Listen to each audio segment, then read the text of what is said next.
Hello दोस्तों, जय हिंद। उम्मीद आप सब मस्त होंगे, अपनी पढ़ाई में व्यस्त होंगे। आज आप सभी को मैथ का कौन सा सेट चल रहा है? 50 वाला। आप सभी का भी कौन सा सेट चल रहा है? 50, यानी ऑनलाइन ऑफलाइन दोनों लोगों का। देखा जाए तो पर डे कितने क्वेश्चन बताए जाते हैं? लगभग 15 क्वेश्चन। कितने क्वेश्चन? 15 क्वेश्चन बताए जाते हैं। 50 वाला चल रहा है। अगर देखा जाए तो आपके लगभग 750 क्वेश्चन हो गए।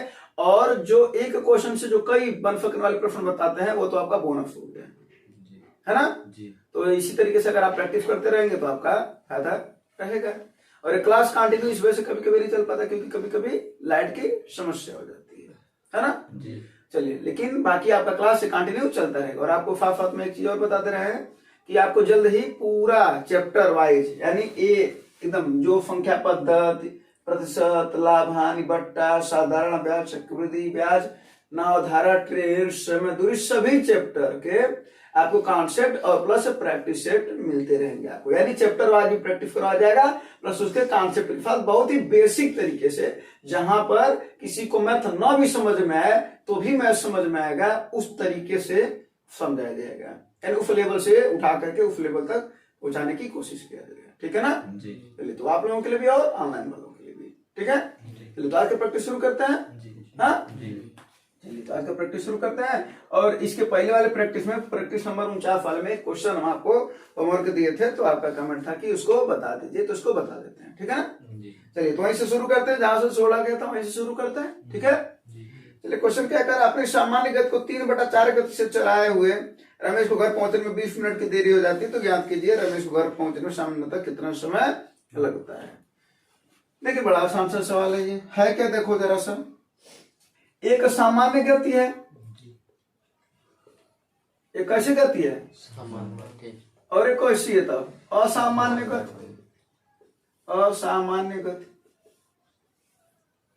है ना जी।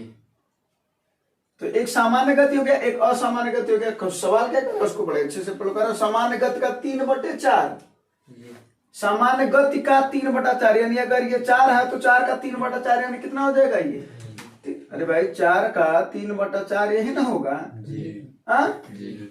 और वैसे भी गति कम कर ले रही है, यानी जो बाद वाली गति है वो कैसी है? कम हो जा रही है, तो कम वाली ये हो जाएगी, यानी ऊपर वाला असामान्य हो जाएगा और ये हो जाएगा 4। कोई दिक्कत नहीं।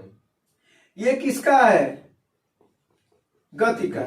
ठीक है ना, अगर यहाँ से गति को हटा देते किसका है? ये गति का अनुपात है। अगर यहीं पर बात किया जाए समय का अनुपात क्या आ जाएगा, तो जरा बताओ। चाल बराबर क्या होता है? दूरी बटा चाल बराबर दूरी बटा। जरा एक बार बताओ, समय और चाल एक दूसरे के क्या होते हैं? विपरीत होते हैं। तो अगर ये 4 और 3 है तो क्या हो जाएगा? समय 3 और। कोई दिक्कत हो तो बताओ, यही इस रेशियो में चलेंगे, कोई दिक्कत। अब क्यों ऐसा किया? क्योंकि समय का अंतर दे रखा है। कहा 20 मिनट देरी, 20 मिनट देरी बोले, 20 मिनट पहले बोले, 20 मिनट अधिक बोले, 20 मिनट कम बोले। अधिक, कम, देर, सवेरे, सब किसको प्रदर्शित करता है? अंतर को। किसको प्रदर्शित करता है? यानी 20 मिनट की देरी है तो 3 और 4 का अंतर कितना है? 1 बराबर 20 मिनट। 1 बराबर 20। बात समझ में आई कि नहीं है? भाई अंतर ही तो दे रखा है, तो 1 बराबर 20 मिनट। अब क्या पूछ रहा है? सामान्य समय कौन सा लगेगा? सामान्य वाला कौन सा है भैया? 3 ना। अगर 1 बराबर 20 तो 3 बराबर 60 मिनट, अर्थात 1 घंटा ना। क्या दे रखा? 60 मिनट। कोई दिक्कत? अगर पूछता असामान्य मिनट, तब कितना की वैल्यू निकालते? 4 का, तो 4 भी सही है, 80 मिनट। बोलो कोई दिक्कत? सोचो ये सवाल देख करके लगाने वाला सवाल है कि नहीं है? हाँ, सामान्य असामान्य लिख देना। 4 और 3 के अनुपात में हो गया, समय उसका उल्टा हो जाएगा। 3 और 4 के अनुपात में समय का अंतर दे रखा है, अंतर है 1 बराबर 20 मिनट। यही ना भैया? हाँ, अगर समय का अंतर 2 रहता तो कोई दिक्कत ना, तो 2 बराबर 20 तो 1 बराबर 10 आ जाता।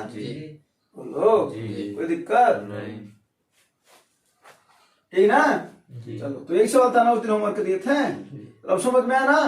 और सवाल बार बार आता है। ठीक है, हाँ, बस इसमें डाटा चेंज हो जाएगा, बाकी सब सवाल वही रहेगा।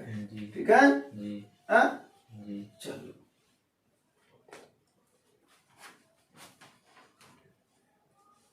अब दूसरा देखो, करा 60 के गुणनखंडों की संख्या बताओ। गुणनखंडों की संख्या क्या आती है पहले वो देख लो। 60 को सबसे पहले एकदम बेसिक में बता देना, सबसे पहले ऐसे काटने आता है ना जी। हाँ, गुणनखंड करने यही तो गुणनखंड ऐसे क्या आता है ना उसका।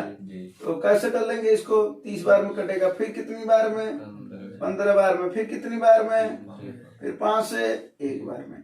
यानी ले देकर किसका जो गुणनखंड आया 2 गुणे 2 गुणे 3 गुणे 5, कोई दिक्कत 2 पर कितना घात भैया, 3 पर कितना घात, 5 पर कितना घात। जब गुणनखंडों की कुल संख्या पूछे तो करना क्या है, घातों में 1 जोड़ दो। तो कोई दिक्कत नहीं, जोड़ दिए। इसमें भी कह दो जोड़ना है, बिल्कुल हाँ, इसमें भी जोड़ना है, बिल्कुल। यानी सभी घातों में कितना कितना जोड़ना है, 1 1 जोड़ना है। और उन गधों का क्या कर दो, गुणा कर दो भैया सर, एक और गुणनखंडों की संख्या हो जाएगी, कोई दिक्कत। 2 1 1 1 1 1 3 दूना 6 दूना, गुणनखंडों की संख्या, कोई दिक्कत परेशानी, ठीक है, ठीक है। अगला सवाल देखा जाए। अगर ये अभाज्य गुणनखंडों की संख्या पूछता तब क्या करते, इनके घातों को जोड़ देते, 2 1 3 1, कोई दिक्कत। तब अभाज्य गुणनखंडों की संख्या कितनी हो जाती, 4 हो जाती, कितनी हो जाती, 4। अगला देखो, अतुल नामक कोई एक प्राणी है जो एक साइकिल खरीद रहा है। क्या खरीद रहा है, तो उसी का कुछ हिसाब किताब चल रहा है ना। अंकित मूल्य से 3/4 मूल्य पर खरीदा, यानी एक अंकित मूल्य रहा होगा, हाँ समय नहीं दे रहा, क्या लगाने के लिए लगा लो, अंकित क्रय, यहां तक अभी बात चल रहा है, लगा इस सवाल को। अतुल ने एक साइकिल उसके अंकित मूल्य से 3 गुना चौथाई मूल्य पर खरीदा।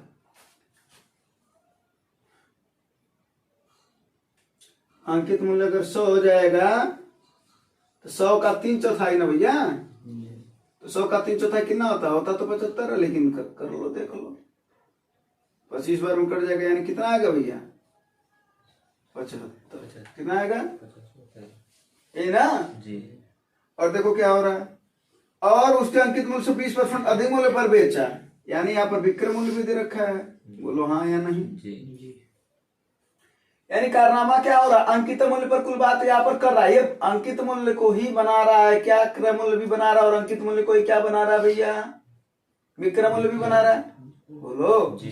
तो अंकित मूल्य पर अंकित मूल्य का 3/4 पर खरीदा, यानी 75 रुपए में खरीदा मान लेते हैं जी। हाँ, उसे 75 रुपए में तो साइकिल बिल्कुल नहीं मिलने वाली है ना, लेकिन मान लेते हैं। और विक्रय मूल्य क्या करा, अंकित मूल्य का 20% अधिक, तो अंकित 100 है ना, कितना हो जाएगा भैया, 120, 20% अधिक मतलब 100 का 120%, 100 गुणे 120 बटा 120 है ना जी। अब क्या पूछ रहा बताओ, लाभ कितना होगा, जाहिर सी बात है, क्रय मूल्य 75, विक्रय मूल्य 120, लाभ हो रहा है कि नहीं हो रहा है, कितने रुपए का,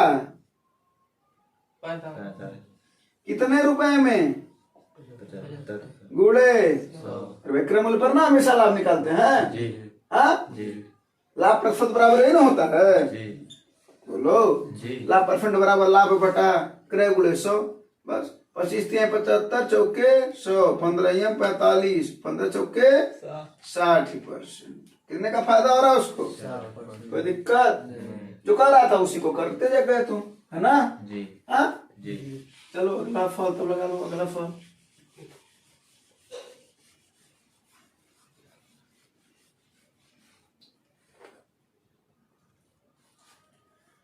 हाँ, कर सेव संतरे आम की संख्या इतने दे रखा है और इसमें इतने की वृद्धि करता है, फलों का अनुपात बताओ। ये सब सवाल तो तुमने बताया था, देख करके लगा दे सकता है।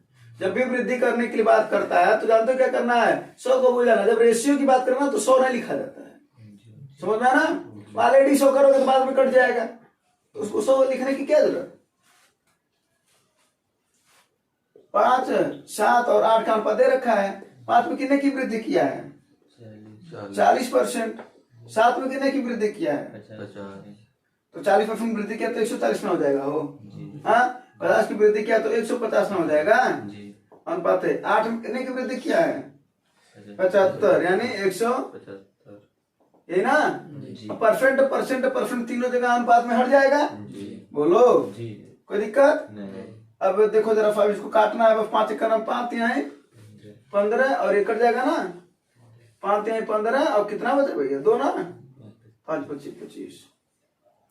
बोलो और कटेगा किससे कट जाएगा, 7 से कट जाएगा। देखो 7 दूना 7 का नाम 7 25 है ना, फिर कट जाएगा 5 चौके 5 छक्के कट जाएगा। क्या बचा, सही नहीं बचा, 4 6 8।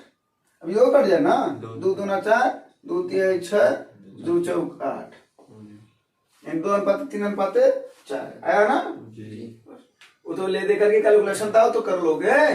बोलो समझ में आया कि नहीं सवाल। कभी भी अगर कहे डायरेक्ट कुछ अनुपात में अगर वृद्धि हो रहा तो डायरेक्ट तुम्हें क्या सोचना है, परसेंटेज को हटा देना है। ठीक है, क्योंकि बटाफो करोगे तो रेशियो का नियम कहता है कोई भी अगर एक ही संख्या अगर सभी में गुणा कर रहे तो उसको हटा सकते हो, भाग कर रहे तो उसको हटा सकते हो, चाहो तो एक ही संख्या का गुणा कर सकते हो, एक ही संख्या का भाग कर सकते हो, जोड़ नहीं सकते हो। ध्यान देना, न घटा सकते हो, ये रेशियो का नियम नहीं। ठीक है, बोला ना जब चैप्टर पढ़ाएंगे तो और इन सभी बातों को डिटेल में भी समझाते रहेंगे तो डबल फायदा होगा। एक तो चैप्टर पढ़ेंगे वो अलग और पर डे प्रैक्टिस करेंगे वो अलग। आप सभी को पता है कि मैथ में प्रैक्टिस करना ही सबसे ज्यादा जरूरी होता है। खैर प्रैक्टिस तो हर चीज के लिए सबसे ज्यादा जरूरी है ना। लेकिन जब बात चारों विषय की आती है तो तुरंत ही आता है कि मैथ में प्रैक्टिस करो प्रैक्टिस करो प्रैक्टिस करो। ठीक है, तो क्यों ना ऐसी प्रैक्टिस किया जाए कि एक क्वेश्चन तो सीखा ही जाए, साथ साथ में सभी क्वेश्चन सीखा जाए, है ना। अगला क्वेश्चन,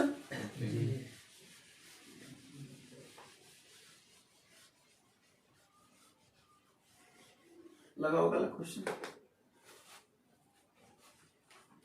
देखो क्या करें, एक ट्रेन अपनी यात्रा के पहले 10 घंटे में 24 किलोमीटर प्रति घंटा और शेष 6 घंटे में 60 किलोमीटर प्रति घंटा की गति तय करती है, तो ट्रेन का औसत गति बताओ।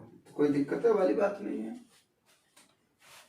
औसत गति बराबर क्या होता है भैया, जिसको आ रहा हो लगाए। औसत गति बराबर कुल दूरी बटे कुल समय, यही ना। हाँ, कुल दूरी बटे कहता दिवाली के भी दिन पढ़ लो तो दिवाली के दिन मैं का प्रैक्टिस कर रहे हो तो इसका मतलब रेगुलर करोगे प्रैक्टिस, है ना। यही माना जाता है ना। हाँ, तो ऐसा ही भी है। तो कुल दूरी बटे कुल समय। अब हमको क्या चाहिए, यहाँ पर देखो क्या क्लियर दे रखा है, दूरी पता है क्या, कुल दूरी पता है नहीं पता है, समय पता है। देखो 10 घंटे और 6 घंटे कुल ले देकर के कितने घंटे, 16 घंटे। क्लियर। अब क्या हमको चाहिए दूरी, तो दूरी हमको नहीं पता तो कोई दिक्कत नहीं। दूरी बराबर होता है क्या, 4 गुणे पहले देखो क्या दे रखा है, 4 समय दे रखा ना, कितना है 24 गुणे 10 प्लस दूसरा दूरी, फिर 4 गुणे समय, फिर 4 कितना है 60 गुणे। चल मैं खत्म, देखो आगे। ठीक है, अब 60 कर लो कितना हो जाएगा 240 और कितना हो जाएगा 300 बटे कितना हो जाएगा ये 360 और ये 400 2 600 बटा 16 कितना कटेगा ये 3 बार में, फिर कितना बचा 12 120 हो जाएगा, फिर कितना हो जाएगा 7 बार में कितना हो जाएगा 16 सत्ते यानी 37 कुछ आएगा, 8 बचेगा ना 16 85। हाँ ठीक है, परसेंट नहीं किलोमीटर प्रति घंटा। और फगत याद कर रहे हैं ना, तो दिक्कत कैलकुलेशन करना तो ऐसे स्वामी को फिर ध्यान देते हैं कि क्या दे रखा है ना। हाँ, कभी कभी दूरी दे करके समय नहीं देता है, दूरी दे देता है और चाल दे देता है, तो कोई दिक्कत नहीं है। तब क्या कर लेंगे, दूरी को ऐड कर लेंगे, बटे समय कैसे ज्ञात होता है दूरी बटे, तो दूरी बटे चाल दूरी बटे चाल दूरी बटे चाल करते जाएंगे समय ज्ञात हो जाएगा। ठीक है, अगला देखो कह रहा सवाल, ये वाला अच्छा सवाल है। कह रहा अशोक के पास 2 किस्म की गेहूं है, एक तो 60 वाली है एक तो 85 वाली, और दोनों को मिश्र कर देता है, मैंने मिला देता है। एक बात बता, तुम्हें बताया भी थे कि कभी भी अगर पार्ट 1 रहे और पार्ट 2 रहे, और दोनों को मिक्स करके अगर दे तो कौन सा मेथड लगाओगे? Alligation method. कौन सा मेथड? अब इस सवाल में 3 सवाल है बेसिकली। अगर वो कहता कि 20% लाभ अर्जित ना करे, क्या कहता? तब हम इस सवाल को कैसे लगाते? देखो, किस्म 1 है, किस्म 2, यही ना? किस्म 1 का कितना है? 60 रुपये प्रति केजी। किस्म 2 कितना है? 85 रुपया। अब दोनों मिलाकर के कितना है? लेकिन अगर हम बोले ना, सवाल अभी क्या बता रहे हैं? 20% लाभ ना कहता तब अगर यही सवाल पूछता तो कैसे लगाते? डायरेक्ट ऐसा लगा देते। 85 और 84 का अंतर और 60 और 84 का अंतर, यानी तब रेशियो कितना आता? 1:24। ये पहला सवाल हुआ। ठीक है। अगर यही सवाल जो अब बोला है 60 है 85 है, इसने क्या बोला कि 20% का लाभ है, तो 84 रुपये वापस जब हम बेच रहे हैं ना, बात समझना, पहले 60 रुपये वाला खरीद कर लाए दुकान से। हम मान लो दुकानदार हैं, हम बड़े दुकानदार वाले, फिर 60 वाला खरीद के लाए, 85 वाला खरीद के लाए, दोनों को मिला दिए। और 84 रुपये जब बेचे तो तुम हमसे बोले क्या हुआ? तो तुमने बोला, नहीं हमने बोला, तुम हमसे पूछे तो हमने बोला कि 20% का लाभ हुआ इसमें, तो 84 रुपये में 20% का लाभ छुपा हुआ ना, तो हमको चाहिए क्रय उसका। यानी क्या तब निकालेंगे हम? 84 गुणे 100 बटा 120, ये निकालेंगे, क्योंकि इसी में लाभ छुपा हुआ है ना। अब इसी को सालों को 0 से 0 कट जाएगा, 784, यानी कितना आया? यानी एक्चुअल में है कितना? ये 70 है। कितना है ये? 70। अब इसका अंतर लेंगे, अंतर नहीं लेते हो इसका? समझे? नहीं बुझे? नहीं समझे? नहीं समझे? अच्छी बात है। जो बेच रहा है उसी में 20% का लाभ है, तो हम 20% लाभ पहले उसको हटाएंगे, तो पता चला कि 70 रुपया हम खरीदने गए थे। ये खरीदने की बात हो रही तो खरीदने की बात करो, ठीक ना? अब अंतर कितना? 50 और 17 का 15, और 60 और 70 का 10। 5 दूना 5 तिहाई। रेशियो क्या है भैया? 3:2। लेकिन अगर कह देता 20% हानि है, कह देता इसमें 20%, तब क्या करते? तब वही कम 1, 2, 60, 85, यहाँ तो कोई दिक्कत नहीं। क्या हमको चाहिए? उसी में 20% हानि हो रहा ना, तो 84 का 100 बटा 80 कर लेते। बोलो, 0 से 0 कट गया, 4 दूना 8, 1 9 4, यही ना? 2 25, 21 25, यानी एक्चुअल में हम खरीद कितने में रहे थे? 105। इसको खरीदते हैं, ये ना? इसका अंतर लेंगे। समझ में आ रहा है कि नहीं बात? तब इसका अंतर कितना हो जाएगा? 85 और 105 का अंतर 20, 60 और 105 का अंतर 45, 5 चौक के 20, 5 9, रेशियो क्या आएगा? ठीक है। अभी तो 3 सवाल तो बेसिक समझ में आया कि नहीं है? पहले बताओ, तीनों सवाल समझ में आया कि नहीं आया? पहला सवाल क्या है? कोई लाभ और हानि की बात ना करें। दूसरे सवाल में क्या बोल दिया? 20% का लाभ उसमें सम्मिलित है। तीसरे वाले सवाल में क्या बोल सकता था वो? 20%। जो ये सवाल है वो तो ये वाला आंसर है ना, 3:2। तो एक तीसरा सवाल बन सकता है ये। यही नहीं, अभी और सुनो। अगर ये सवाल में ऐसे कह देता कि टाइप 1 जो किस्म की मात्रा है, टाइप 1 की किस्म की 250 kg है। कितना है? कुल अगर देता, कुल कितना है? 250 kg है। तो पूछ दे कि टाइप 1 वाला कितना खरीदा, कितना किलो टाइप 1 था। समझ रहे हो क्या बोल रहे हैं? तो कुल मात्रा अगर 250 kg की, इसी सवाल में कहता कि यदि कुल मात्रा 250 किलोग्राम खरीदा वो, और उसके पास 60 रुपए प्रति केजी का एक किस्म, दूसरा किस्म 85 रुपए में खरीद रहा है, कोई लाभ नहीं हो रहा है, 84 रुपए में बेच रहा है वो, तो उसका बताओ कि वो किस्म 1 कितना किलो खरीदा।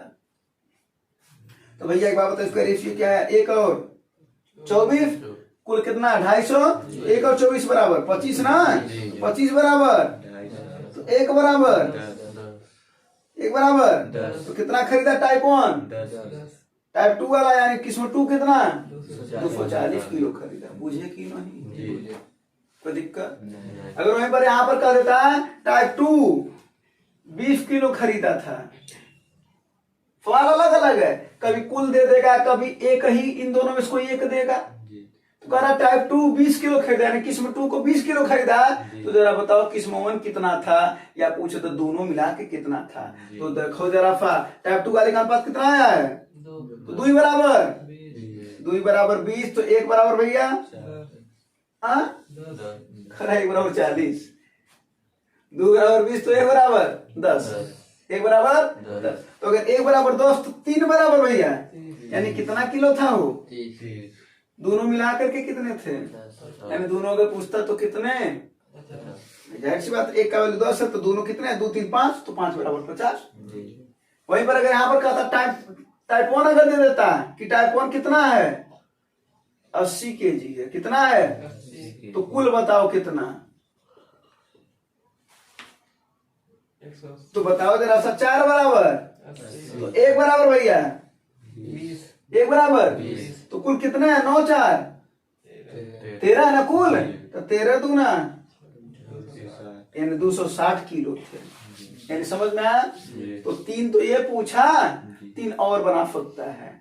अब बाकी इसमें भी भाई दो बन सकता ना, कुल दिया रहेगा, ये पूछे ये दिया रहा, ये पूछे ये दिया रहा, ये पूछ, समझ रहे हो ना, 3 ही मानते हैं। तो 3 3 6 सवाल एक सवाल में छुपे हुए हैं। अब ऐसे ना सवाल आएगा, कभी ये आएगा तो कभी कुछ और आएगा, बोलो कोई दिक्कत परेशानी समस्या, अच्छी बात बताओ। अगला फल देखो, छाप लिए, छाप लिया, लगाना है, छापना नहीं है, छापने वाला उम्र गया, ठीक ना। हाँ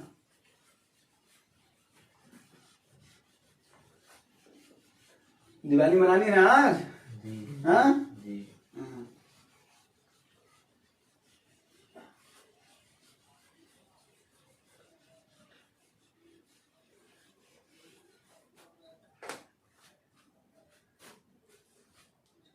अगला फॉर्म, अगला देखो करा, हाँ मार्क कर देना। शिवा ने एक निश्चित दिन में 2000 रुपए पर साधारण ब्याज चक्रवृद्धि पर निवेश किया, अच्छी बात है।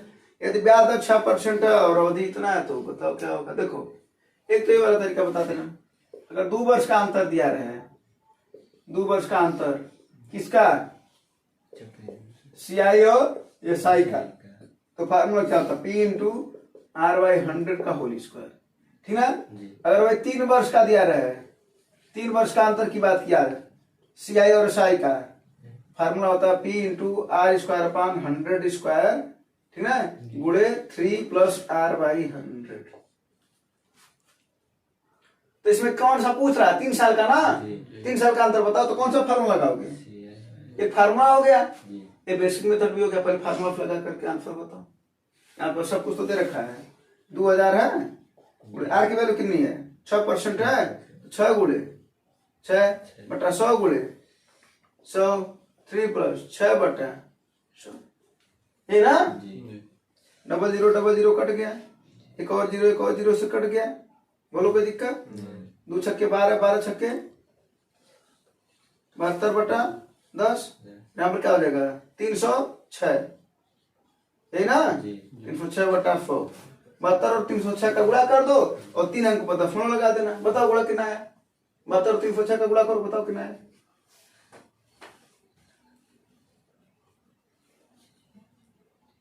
गुणा की प्रैक्टिस कर लो, हाँ करना तुम्हें ही है, सभी लोग बताना, आंसर सेम आना चाहिए ना, पता चल गलत बता दिए तो ऑनलाइन वाले भी कहेंगे गलत गलत बता रहे हैं, ऑनलाइन वाले भी बताएं इसका आंसर। अब जो आएगा वह आंसर होगा, कितना आया,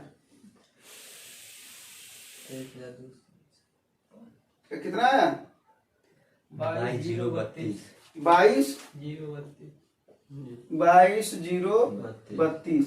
अब बटा 3 जीरो वाला है ना, यानी 1000 है ना, तो 3 नंबर लग जाएगा, यानी 22,032 पैसा, है ना, यानी लगभग कितना रुपया है, 22 रुपया आंसर हो, ठीक ना।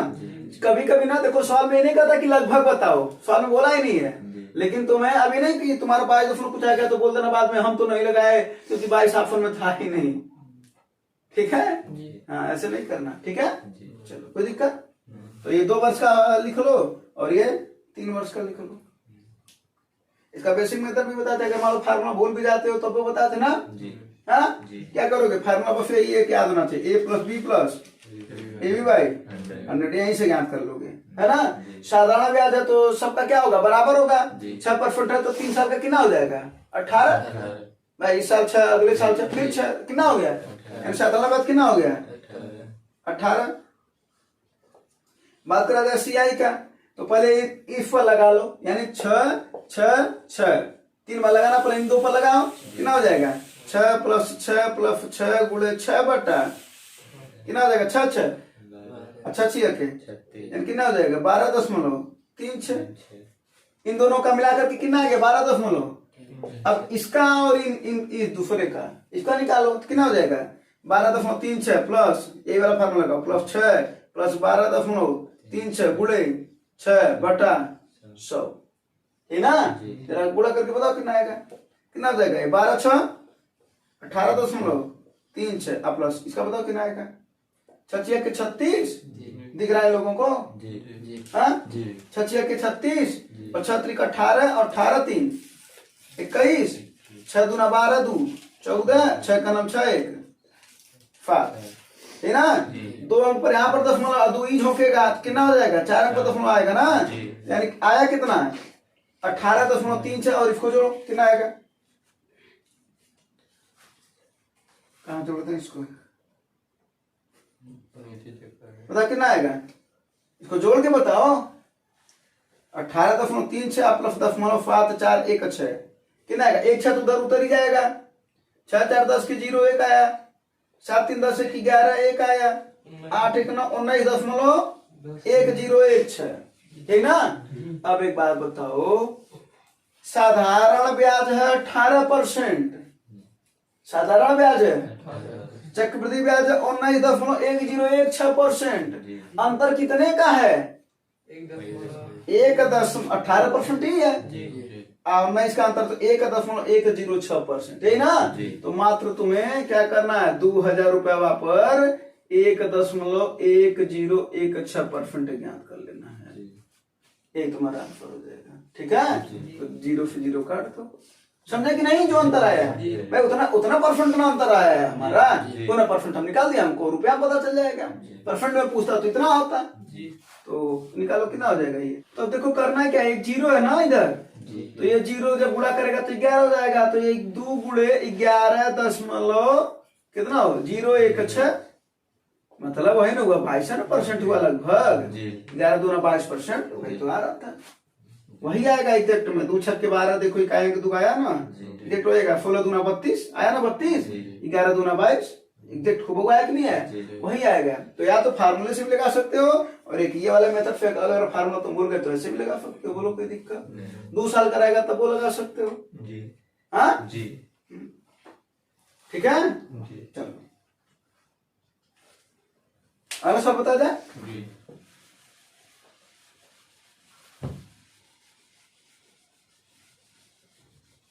हमेशा लेकिन वही मेथड लगाया करो जिस पर प्रैक्टिस तुम्हारी तगड़ा हो, ठीक है। हाँ इस वजह से कोई ये नहीं कहते हम कि ये वाला मेथड सबसे बेस्ट है, बेस्ट वही है जो तुम्हें समझ में आए, ठीक है, जिससे तुम जल्दी से जल्दी लगा सको, क्योंकि समय भैया वहां पर बताना किससे हले देख करके आप ही लोगों को, सही है ना हाँ तो इसी बात पर अगला फल होता है।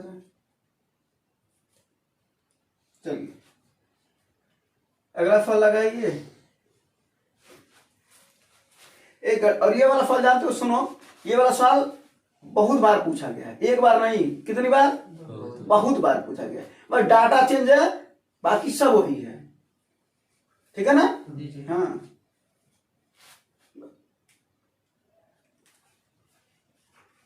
लगाओ फल को लगाओ,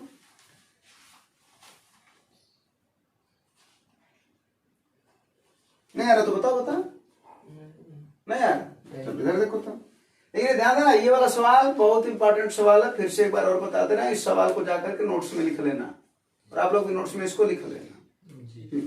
सवाल क्या है, एक घड़ी, और बड़े आराम से समझना, ठीक ना, बहुत ही आराम से समझना। एक घड़ी को 16% लाभ पर बेचा जाता, कोई दिक्कत नहीं है, क्रय लिख लोगे और क्या कर लोगे, यही ना। 16% लाभ पर बेचने का मतलब अगर क्रय 100 है तो लाभ कितना, विक्रय कितना है, यही ना। कोई दिक्कत हो तो बताओ। अरे भाई 16% लाभ तो 116 ना हो गया। अपने को 16 रुपए का फायदा मिलता है, 100 रुपए में खरीदते तो 116 हो जाता। पहला लाइन क्लियर, पहला लाइन क्लियर। दूसरा करें, यदि ये 10% कम में खरीदा गया होता है, 100 में ना खरीद करके 10% कम में, अर्थात यानी इधर क्या हो रहा है, 16% का फायदा हो रहा है, इधर क्या हो रहा है, 10% का नुकसान हो रहा है, यही ना। कोई दिक्कत ही नहीं। करा और 14 रुपए कम में बेचा जाता, ध्यान से सुना, इधर क्या दे रखा है, 14 रुपया कम में बेचा जाता। ध्यान से सुनना इस शब्द का मतलब, वरना सवाल नहीं आएगा। यहाँ तक तो कोई दिक्कत नहीं हुआ। 16% का लाभ हो रहा था, 100 रुपए में खरीदे 116 मिल गया। करा अगर 10% कम में खरीदे होते तो 90 रुपए में खरीदे होते। करा 14 रुपए कम में बेचे होते तो उससे 25% का लाभ होता। पहले एक बात तुम्हें समझा रहा हूं, 14 रुपया कम में बेचने का मतलब बेचना, बेचना माने विक्रय मूल्य, विक्रय मूल्य का अंतर दे रखा है, क्योंकि कम या अधिक अंतर प्रदर्शित करता है। यहाँ तक समझ में आया कि नहीं है, बोले बताओ। ये बातें समझे रहना। क्या बोला वो, 14 रुपया कम में बेचना मतलब विक्रय मूल्य का अंतर दे रखा है। क्या दे रखा है, कम का मतलब अंतर, बेचना माने विक्रय मूल्य। तो विक्रय मूल्य का अंतर कितना रुपया दे रखा है, तो हमको एक विक्रय तो आ गया, इसका मतलब है एक विक्रय और आएगा, क्योंकि बिना दो के अंतर कैसा, बिना दो के अंतर कैसे, इतना समझ में नहीं है। तो भैया आ जाओ, 90% पर अब 14 रुपए को कहीं किनारे साइड में रख दो, इसे साइड में रख दिया। अब उसके बाद से क्या कर रहा है, इस पर 25% का लाभ होता है, तो क्रय मूल्य पर ना 25% का लाभ होगा, बोलो। तो 90 पर कितना, 125 लाभ, माने 25 तो लाभ तो 125 ना, 25 चौके 100, 25 25, 2 दूना 4, 2 45 से इतना, यानी 45 25, 225, 225 बटे 2, यानी इसको लिख सकते हैं 112.5%। परसेंट का 112 लिख दो, 0.5। कोई दिक्कत, यहाँ तक कोई प्रॉब्लम हो तो बताओ। हाँ, यानी इस बात का सीधा सीधा मतलब समझ लेना, जब कहेगा 14 रुपए कम में बेचा जाए, 14 रुपए अधिक बेचा जाए, कुछ भी किया जाए, उस 14 रुपए को छोड़ करके बाहर कर दो, बाकी अपना काम कर लो। 16% लाभ हो रहा था, 100 में खरीदा 116 में कर दिया। 90% 10% कम में कर दिया, 90% किया, इसी पर फायदा कर दिया तुम 25%, तुम्हारा 112.5 आ गया ना। अब इसको ला उठा करके विक्रय मूल्य का अंतर देखा, विक्रय मूल्य का यही ना, विक्रय मूल्य है दोनों, इन दोनों विक्रय मूल्य है, इनका अंतर कितना है, 3.5। तो 3.5 बराबर भैया 14 रुपया। क्या पूछ रहा है अपने से, क्रय मूल्य यानी 100% की वैल्यू पूछ रहा है। क्रय मूल्य 100 होता है, 100 माने भी है, हाँ? तो क्या कर लोगे, 100 गुणे 14 बटा 3 दशमलव हट जाएगा। जब ऊपर नीचे 10 का गुणा कर देंगे तो नीचे वाला 10 खत्म हो जाएगा, यही ना। 7 5 7 दूना 5 दूना 2 दूना 400 रुपया क्रय मूल्य था। बोलो समझ में आया नहीं आया? हाँ, अब तुमको ये फल को घुमा रहा था, कहाँ घुमा रहा था, बोले तो 14 रुपया कम को हटा दो, अब फाफ दिख रहा है, फल 16% का फायदा, 10 कम में खरीदा 90, इसमें 25% का फायदा। इनका अंतर दे रखा था, अब इनको उठा करके लाओ, अगर इतना बराबर इतना तो इतना बराबर कितना। बोलो समझ में आया कि नहीं आया? ये सवाल लिख लेना, मात्र डाटा चेंज करता है, बाकी सवाल ऐसे ही पूछता है, एकदम वो इसी पैटर्न पर पूछता है। कद अगर 14 रुपए कम की जगह पर अगर अधिक का था तो महाराज अंतरण होता है, बस इतना अंतर है। यहाँ पर जो 116 आ रहा ना, यहाँ पर कम आ रहा ना, इसी वजह से देखो कम में बेच रहा है।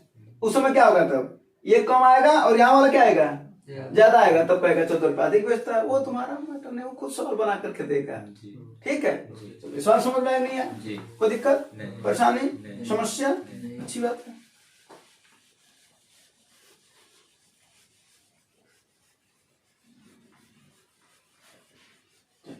अगला सवाल लगो।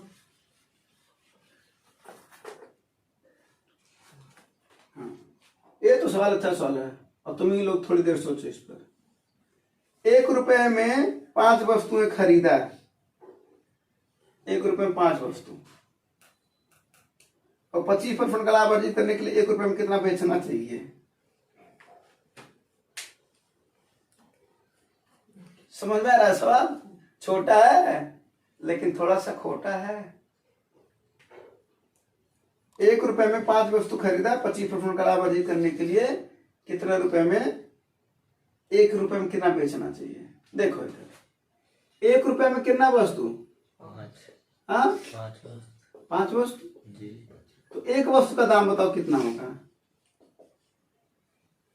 एक वस्तु का दाम कितना होगा? अरे भाई 5 वस्तु का दाम 1 रुपया है, तो एक वस्तु का दाम 1 गुणे 1/5 ना, यानी 1/5 रुपया। बोलो। और 1/5 रुपया को क्या बोलते हो? 20 पैसा। कोई दिक्कत? हाँ, इसी 20 पैसा पर हमको क्या चाहिए भाई? एक वस्तु पर 25 लेंगे, हर वस्तु पर 25 लेंगे तो कुल लेकर के हमको 25% का फायदा नहीं होगा क्या? हर वस्तु पर 25 लेंगे तो कुल पर भी हमको 25 फायदा होगा, तो 20 पर कितना % का फायदा है? यानी कितना हो जाएगा भैया? 20 25 25 पैसा। ध्यान से सुना इधर। एक वस्तु का क्रय मूल्य कितना आया? विक्रय मूल्य कितना आया? तो एक बात बताओ, अगर वो बेच रहा 25 पैसा में एक वस्तु, तो 1 रुपए में की वस्तु बेचेगा? बात खत्म। नहीं समझे का? नहीं समझे? नहीं समझे। अच्छी बात है। तो कह रहा 1 रुपए में 5 वस्तु खरीदा, तो एक वस्तु का दाम तुमने निकाल लिया, चाहे 1/5 रुपए का, चाहे 20 पैसा को। फिर उस 20 पैसों पर कितने % का फायदा हो रहा था इसको? तो तुमने 125% निकाल लिया। पता चला विक्रय मूल्य कितना है, यानी वो खरीदा 20 पैसे में, बेचना चाह रहा है 25 पैसे में। तो बताओ जरा, 1 रुपए में की वस्तु बेचेगा? 4 में बेचेगा, 25 पैसा देगा तो एक वस्तु बिक गया, 25 और देगा, 50 हो गया, 2 वस्तु बिक गया, 75 पैसा। समझे ना? बोलो। कह दो मान लीजिए सवाल बड़ा हो जाएगा तब कैसे लगाएंगे? तो 1 रुपए में कितना पैसा होता है? कुल रुपए में कितना? 1 रुपए चाहिए उसको, कुल है 100 पैसा, अब विक्रय मूल्य है 25, तो 25 चौके 100, यानी एक वस्तु का पर जो विक्रय मूल्य आएगा, जैसे यहाँ पर कह देता अगर 8 रुपया में, 1 रुपए में करा कितनी वस्तु बेचना चाहिए ना, और कहता 8 रुपए में कितना वस्तु बेचना चाहिए, तब क्या करते? 800 पैसा में चेंज कर देते, 800 बटे 25। 16 रुपया करता तो 16। समझ में आ गया होगा? कोई दिक्कत? हाँ, सवाल को बड़ा भी कर सकता है ना, कभी डाटा अच्छे बड़ा कर देता है, सोच अब दिमाग में होता है कि कैसे लगाएं आप। और भी सवाल है? हाँ?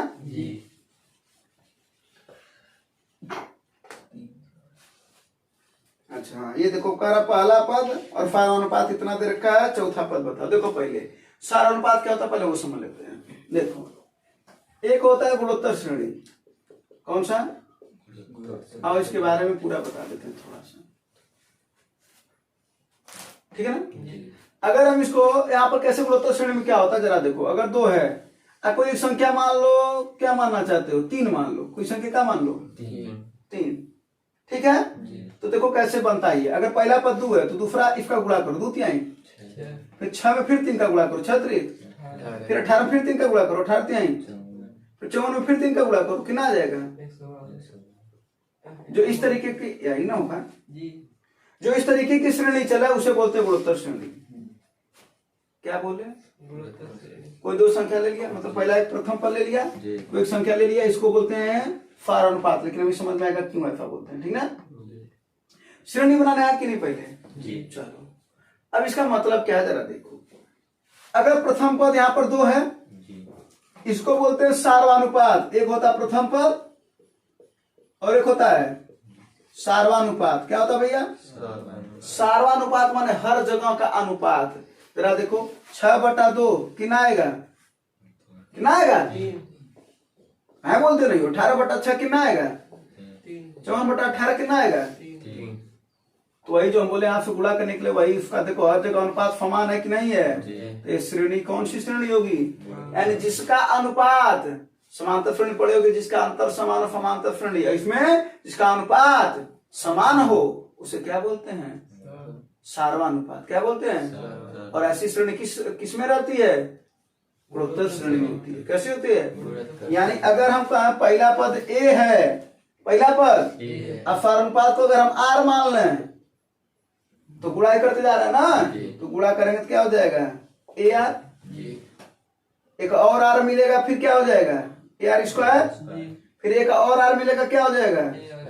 फिर एक और आर मिलेगा, कितना हो जाएगा? जरा एक बात बताना, पहला पद ए है, दूसरा आर में से एक कम, तीसरा पद आर में से एक कम, तीन में से एक जा दो ना, चौथा वाला पद देखो तीन में से एक, चार में से एक कम, पांचवा वाला पद पांच में से, तो एनवा वाला क्या हो जाएगा? एन में से एक कम। ये फार्मूला बन गया, यानी एनवा पद सारवान इसका कितना होता है? टीएन भी इसको बोलते कभी कभी, A R to the power N minus. पहला फार्मूला तैयार। बोलो कोई दिक्कत, परेशानी, समस्या? और अगर इसी के पदों का योग की बात करा जाएगा तो एस एन बराबर होता है ए, ठीक है, R to power N minus one बटे आर माइनस वन। और कब? जब आर का वैल्यू एक से बड़ा हो, लेकिन अगर आर का वैल्यू एक से छोटा हो जाएगा तब क्या हो जाएगा? तब a one minus r to power n बटे वन माइनस आर, जब एक बड़ा हो और आर छोटा हो। ठीक है, कोई दिक्कत? हाँ, यहाँ तो कोई दिक्कत तो नहीं है ना? अब देखो जरा सा, अब इतना बातें समझ में आया होगा, ये चीजें समझ में आया होगा। अब सवाल देखो क्या कर, अब सवाल तुम्हारा बड़ा फानी फलक जाएगा। कह रहा है गुणोत्तर श्रेणी का चौथा पद बताओ। चौथा पद माने कौन सा? यही वाला पूछ रहा ना? हाँ, तो चौथा क्या हो जाएगा? T4 बराबर ए आर टू पावर 3 ना। मात्र फार्मूले में रखना, अगर ये चीजें समझ में आ गया होगा तो। अगर पूछता 10वां पद तब क्या होता? A R to power 9। अगर पूछता 6वां पद तो ए आर टू पावर 99। समझ में आना? वही पूछ रहा है। तो चौथा पद आर पर एक कम, पहला पद कितना है उसमें दिया है देखो 125, हाँ, और आर का वैल्यू कितना है? तो 2/5 पे कितना है? 3 का। इसी को सॉल्व कर लो, कितना आ जाएगा? 125। 2 पे कितना 3 होता है तो कितना होता है? 8। अब 5 पे 3 होगा तो 125 से 125 कर देगा। आंसर कितना है? यही ना? अब इस सवाल का तुम लोग योग भी बताओगे, 4 पदों का योग भी बताओगे। किस वाले से? ये वाला फार्मूला लगेगा। क्यों? क्योंकि आर का वैल्यू 2/3 है ना, 2/3 का मतलब 1 से कम है, तो ये वाला ना लगाओगे। हाँ, और अगर अनंत पदों का योग इसमें कहता है तो होता है a/1 माइनस आर होता है। इसको भी नोट कर लेना फार्मूला। अगर कहता है अनंत पदों का योग बताओ तो a/1 माइनस आर, बस आर का वैल्यू दिया ही रहेगा, ए का वैल्यू दिया रहेगा, सॉल्व करके लगा दोगे। ठीक ना? बस, कोई दिक्कत, परेशानी, समस्या? तो नोट कर लो ये सब चीजें, और ये वाला बताना जरूर। ठीक ना? हाँ, इसी पर लगेगा। ये ए का वैल्यू रखना है, आर का वैल्यू रख करके सॉल्व कर देना, और एन का वैल्यू कितना है? 4 है ना? चौथा पद करा तो 4 है। चलो इसको नोट करोगे? नोट कर लो, जल्दी से नोट करो।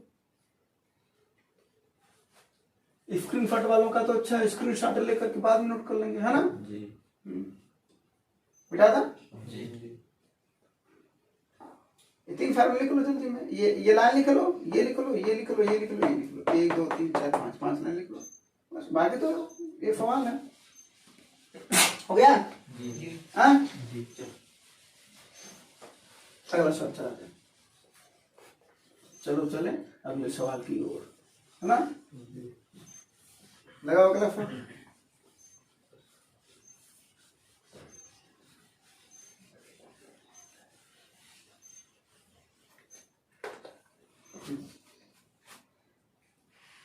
इकाई अंक पूछ रहा ना? देखो, इकाई अंक का एक ऐसे बड़े अटेंडम तरीके से बता देना, समझ लो। अटेंडम तरीका मान लो, कभी भूलोगे नहीं। ठीक ना? देखो, इकाई अंक की बात करते हैं हम लोग।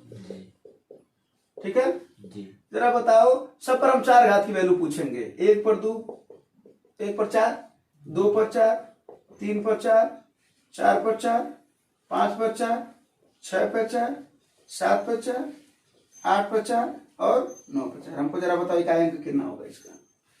1 पर अगर 4 घात रहेगा तो इकाई अंक कितना आएगा?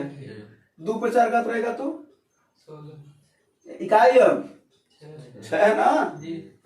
3 पर 4 रहेगा तो 1, 4 पर 4 रहेगा तो 6, 5 पर 4 रहेगा तो 5, 6 पर 4 रहे तो 6, 7 पर 4 रहे तो इकाई अंक 1, 8 पर 4 रहे तो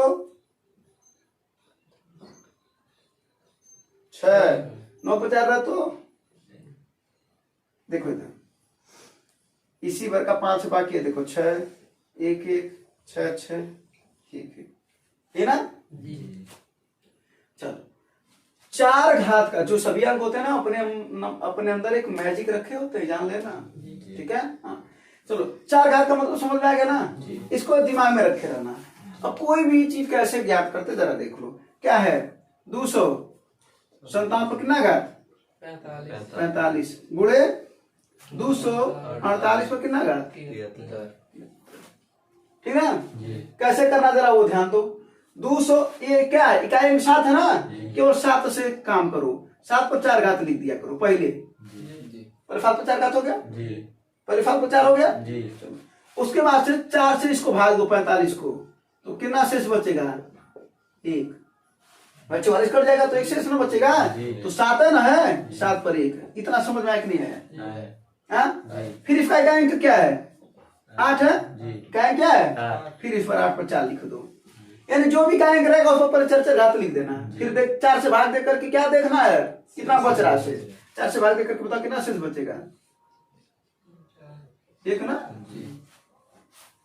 एक बचेगा, 73 भाग दोगे तो 72 तक कट जाएगा, 1 बचेगा, कोई दिक्कत। इसी को सॉल्व करो। 7 पर 4 घात का वैल्यू कितना होता है 1, 7 पर 1 घात 7 होगा। 8 पर 4 घात का वैल्यू कितना होता है 8 पर 1 घात का वैल्यू 8 है ना। अभी निकल गुणा कर दो, 7 छक्के, इकाई अंक क्या है 2 2 8 इकाई अंक, बुझे कि नहीं, कोई दिक्कत परेशानी समस्या। अच्छा एक चीज और हम तुम लोगों को बता रहे हैं, अगर वही क्वेश्चन अगर यही हम क्वेश्चन करते हैं, यहाँ पर करते हैं क्वेश्चन, अगर हम करते हैं 345 पर 73 घात, 432 पर 78 घात, 433 पर 76 घात, अगर हम तुमसे बोल रहे हैं अब बताओ कि इकाई अंक इसका क्या होगा, तो एक ही बता दे रहे, देखो जब 5 न आए तब ये सब तरीका लगा लेना, जब 5 आए तब क्या करना, देख करके आंसर बताना। देखो कैसे, 5 है कि नहीं है, ये सम है ना, सम पर कभी भी घात करोगे सम ही आएगा, जरा देख लो, 2 पर कम क्यों ना, सम घात फम ही आया ना, सम आया है ना, कितना भी घात कर लो 2 पर फम पर, सम संख्याओं का कितना भी घात करोगे हमेशा आंसर क्या आएगा सम आएगा। एक बार बताइए 2 आएगा कि नहीं आएगा, कभी कभी 2 नहीं आएगा, कुछ और आएगा, सम आएगा कि नहीं आएगा। 5 में किसी भी सम संख्या का गुणा करोगे हमेशा आंसर 0 आएगा, देख करके इसका आंसर 0 मार दोगे। किन को समझ में आया सही बताना, तभी वरना फिर दोबारा बताता है। समझ में आया। अगर यहाँ पर 2 की जगह पर अगर 3 होता तब क्या होता, जरा देखो, ये विषम हो गया, ये भी विषम हो गया, विषम विषम का गुणा हमेशा क्या होता है विषम होता है। अब विषम में जब 5 का गुणा करोगे तब इकाई अंक क्या आएगा 5 गुणे विषम संख्या, हमेशा आंसर 5 आएगा। यानी कभी भी अगर 5 वाला रहे तो तुरंत खेल जाना, तो ये आंसर आएगा, या तो 0 या तो 0 कब आएगा, जब कोई कोई इकाई अंक सम रहे तो 0, इकाई अंक अगर न सम रहे तो 5 आएगा। यानी अगर दोनों सम हो जाता तब क्या होता 0 आता, अब दोनों भी सम हो गया तो कोई और रहता। मान लो 5 वाले के अलावा कोई 3 संख्या ऐसी रहती जिस पर जो घात रहता, 3 संख्याएं कोई और रहती, 2 उस पर सम होता और 1 भी सम होता तो भी वही, 1 का सम होता 3 भी सम होता तो क्या हुआ, नहीं समझ में आ रहा क्या, नहीं समझ में आया बात, तो ऐसा तो नहीं लग रहा कि आया है, आया समझ में। तो 5 का कभी विषम संख्या में गुणा करोगे तो हमेशा आंसर क्या आएगा 0, और 5 में कभी विषम संख्या का गुणा करोगे तो इस सवाल का देख करके आंसर कर सकते थे। इकाई अंक कितना आएगा 3 और 3, तो विषम है ना, विषम है ना, क्या आएगा। अगर यहीं पर सम करना तब क्या आएगा 0 है। पूछ रहे हो कि बता रहे हो, करो 0 आएगा, ठीक है ना। चलो कोई दिक्कत, समझ लेना बात। अब कोई भी इकाई अंक कैसे निकाल सकते हो, बस सभी इकाई अंक पर क्या कर देना, पर चले पहले 4 घात लिख देना, फिर जो शेष बचेगा उस पर उतना घात लिख देना, गुणा करते चले जाना, बड़े आराम से तुम्हारा इकाई अंक आ जाएगा, ठीक ना। हाँ कोई दिक्कत, हाँ मिटा दे। एक और सवाल है,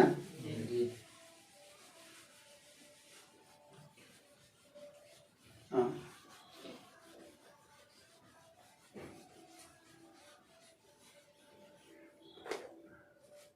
लास्ट सवाल है ना ये, चलो इसको बता देते हैं, सोचे तो होमवर्क देने के लिए लेकिन बता देते हैं। देखो इधर दिशाओं के बारे में जानते हो कि ये नॉर्थ है, ये साउथ है, ईस्ट है, ये क्या भैया वेस्ट है, ठीक ना।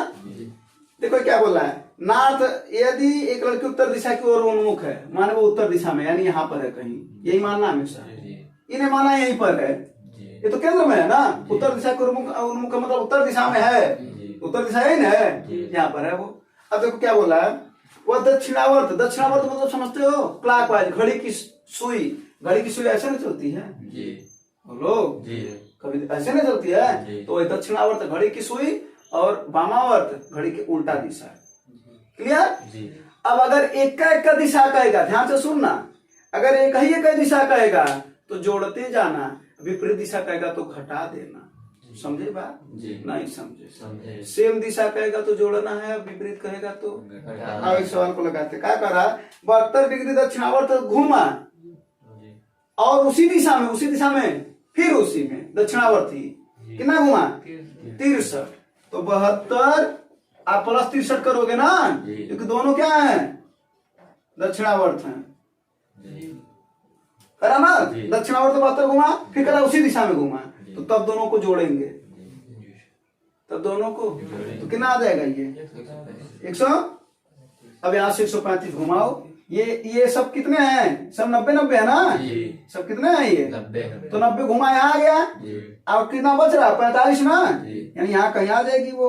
ये बताओ कौन सी दिशा है, साउथ ईस्ट, भाई ये साउथ ईस्ट ही तो है, इन दोनों के बीच में साउथ ईस्ट है, ये कौन सा है नॉर्थ ईस्ट, ये कौन सा है नॉर्थ वेस्ट, और ये कौन सा है साउथ वेस्ट, बोलो ठीक है। अगर यही कहता दोनों वामावर्त घूमता है, यानी कहता कि वो लड़की 72 डिग्री वामावर्त घूम रहे, फिर उसी दिशा में घूम रहे, तो वामावर्त बोली ना, तब क्या करते, तब वो जोड़ दे, क्योंकि सेम है ना, सेम है तो दोनों को क्या करेंगे 135, लेकिन अब ये वामावर्त घूम रहे उल्टा दिशा में, यानी इधर आएगी 90 और इधर आ जाएंगे, इसके बीच में आ जाएगा, तब आंसर क्या होता है। लेकिन अगर कहता 72 डिग्री दक्षिणावर्त और 63 डिग्री वामावर्त, तब क्या करते, तब अंतर लेते, क्या करते, जो ज्यादा होता उसी चलते, तो 72 में से 63 जाए 19, पक्का ना, 12 में से 3 जा 9 होगा केवल, करा 19, गजब घटा है ना, कितना होगा 9 डिग्री, कितना होगा 9 डिग्री, क्या आया, कौन ज्यादा है दक्षिणावर्त ना, तो दक्षिणावर्त घूमेगा, अर्थात बीचों में ही कहीं रह जाएगा, तो क्या आएगा आंसर नॉर्थ ईस्ट, क्या आएगा, समझे। अगर ये दक्षिणा ना होकर कि ये वामा हो जाता है और ये दक्षिणा हो जाता है, तब हम क्या लेंगे, अंतर लेंगे, अंतर कितना आएगा 9 डिग्री का, कौन ज्यादा है तो वामा वाले जाओ, तब आंसर क्या आता है नॉर्थ ईस्ट। यानी कितने सवाल बन सकते हैं इस पर, 4 सवाल, चारों का आंसर पता चला। जब ये पता चलने लगता है ना कि सवाल कितने बन सकते हैं, तो हमें आंसर भी आने लगता है, ठीक है ना। कोई दिक्कत परेशानी समस्या, तो दिवाली मनाइए, एंजॉय करिए, किसी को नुकसान न पहुंचाइए, है ना, और आप सभी की दिवाली शुभ हो, और आप सभी की, तो उम्मीद करते हैं कि ये चीज आपको भी समझ में आया होगा। दिवाली की हार्दिक शुभकामनाओं के साथ धन्यवाद, जय हिंद।